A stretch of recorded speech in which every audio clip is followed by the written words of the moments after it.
तहसील खारा पहाड़ी इलाका टंटा में ईद उल अजहा की नमाज पुरअमन तरीके से अदा की गई।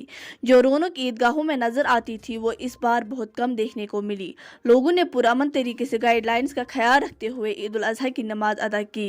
देखिए बिल्किस के साथ शाह महमूद की रिपोर्ट।